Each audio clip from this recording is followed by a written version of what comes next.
Games and Wario.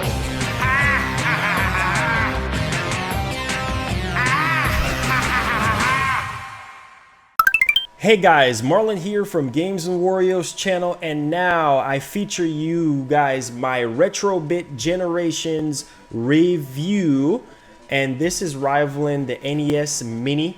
So yeah, stay tuned for my full comparison between the Retro Generations and the NES Mini Classic Edition here. So both of them, they're about side by side, basically about the same size. I think the NES Mini is a little bit bigger. No, they're about the same size, as y'all can see. But anyway, just comparing it right there. Stay tuned for my full comparison of it. But this is the Retro Bit Generations. I want to give a special thanks to Retro Bit Gaming and just the whole Retro Bit staff over there. And NX Chris, thank you so much, man, for providing the Retro Bit Generations for review. So this is the console itself. You have two ports on here, so it comes with two controllers, whereas the NES Mini you only get one controller. On the back here, you can see the HDMI and the regular AV input, the power, and also a SD slot, so you can actually use this for internal, extra internal storage, or I believe, hopefully they make some firmware, you know, updates or software updates on it, to where it can actually fix a lot of the input lags and stuff that I'm gonna get into. So this is the top part here where you actually press the button to turn it on and off. Really cool there. And overall, I just love the aesthetic of the console. You have the vents on the side, on both sides right there. Really cool stuff. So I'm gonna go ahead and hop off into the interface of the actual review to show y'all the software and what it looks like and all the games and everything like that, and then I'm gonna hop off into the rest of the review. So enjoy. Okay guys, so this is the part where I show off the interface of the Retro Bit Generations. These are all the games. As of course you see 10-yard fight, you see a screenshot of the game, so you kind of get a little preview of it before you get started. These are all over 100 games on here from different companies like Capcom and so on and so forth that are on here. Some of them are from the original NES, Super Nintendo, that is just named differently. But overall, the downside to all these games, they don't run very well. And you know, it's really sad, but a lot of the games don't run very well. I don't even think they actually tested a lot of these games, but nevertheless, all you have to do is just tap A and boot up the game and things like that. So that's pretty much how you do that there. Let me show y'all for demonstration purposes how you literally boot up a game, and then we're just gonna go from there. Okay, alrighty, let's do this. Okay, so we're gonna, for instance, we're gonna do the ghouls and ghosts.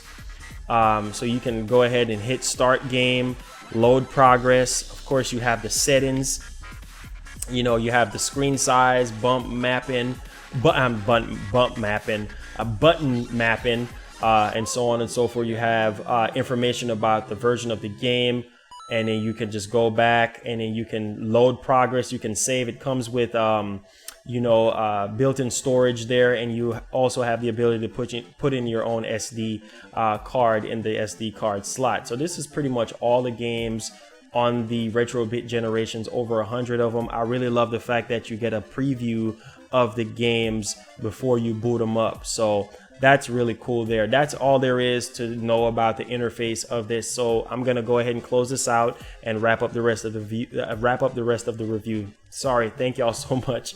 I got a little tongue twisted there. Peace. All right, so we're back. So hope you enjoyed the interface of the Retro Bit Generations there. Really seamless way to find all the games with the screenshot on the side there. And of course, different options, like you have, you know, your built-in save feature. Like I mentioned before, you can use a SD card, you know, an external SD card. You also have a HD and CTR display option as well, which is really cool. So you can switch up the resolution there. And also you can customize the main menu as well. So another thing, a very important thing I want to touch upon before I get off into the rest of the review is the controls. Now the controls, I'm gonna say that the NES Mini controls is a lot better as far as input. The input lag there's literally no input lag on the NES Mini. The Retro Bit Generations, a lot of input lag. The controls, I will say, is very unresponsive, very clunky. I had problems trying to play some of the games, and I'm pressing the buttons and it just wouldn't do anything at all. So the controls could be a lot better, but as far as the length of the controller, as you can see, the length of this controller is about 20 feet long. So yes, the controllers might be longer than the NES Mini, but oh my god, it is very unresponsive and it's a lot of lag. Now let's jump off into the games. Now the gameplay experience of the Retro Bit Generation for the most part is very laggy. The frame rates are I wouldn't say terrible, but you know, they're like a little bit above average. They could be a lot better compared to the frame rate on the NES Mini. So the NES Mini's frame rate is definitely solid. You can tell that they actually tested, you know, the games on the NES Mini, whereas with the Retro Bit Generations, it just seemed like they just grabbed the older version of the game and just poured it onto the system, and there's no little, you know, like touches or anything like that to it. It's just a dry bone stock game. But as far as that is concerned, as far as the input lag with the games and the frame rate sometimes be dropping in the lags, other than that, it's, you know, it's okay, you know what I mean? As far as like everything else, you know, with the gameplay of the games, I really had fun. Like I had fun with R-Type, Bionic Commando. I had fun with Super Ghosts and Ghouls, if I'm not mistaken. That game was actually really good. My subscribers in the live stream were suggesting me to play it, so that was really cool there. And a plethora of other games. So I know you guys want to know if this thing is actually worth it.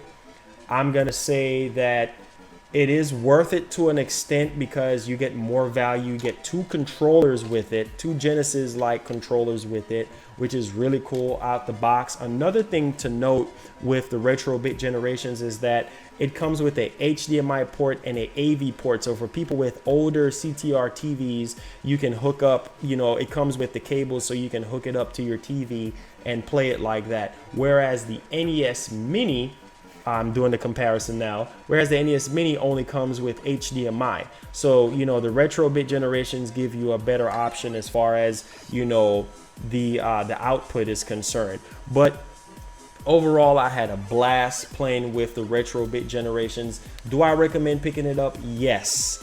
But it's, if you can look over the bad, you know, the bad frame rates on some of the games, input lag, you know, and the controls being unresponsive, like the controller being unresponsive when you click certain things, and just the durability of the controls, I feel like could be a lot better. But as far as value is concerned, I would say this is by far the best value over the NES Mini, because with the NES Mini you only get 30 games, whereas this you get over 90 games, but it's over 100 because this is just a press release box, because they send me this in early for review. But yeah, this is definitely the better value for 60 bucks.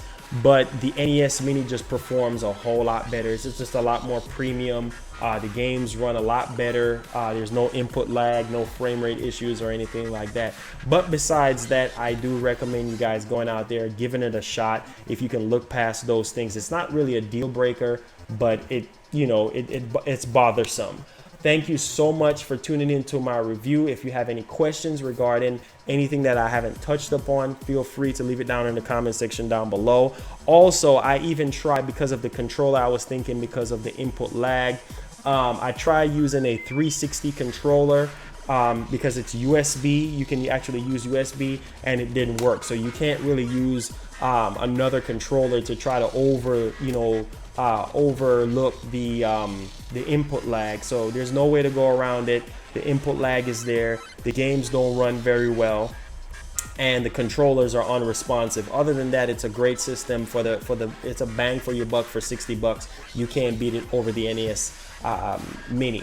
So thank y'all so much for the support, and we're almost at 12K. Shout outs to Retro Bit Gaming and Retro Bit. Thank y'all so much for sending this over, and peace. Love you guys. I'm out. It's me, Wario. Click my nose to subscribe. What are you waiting for? Come on. Come on.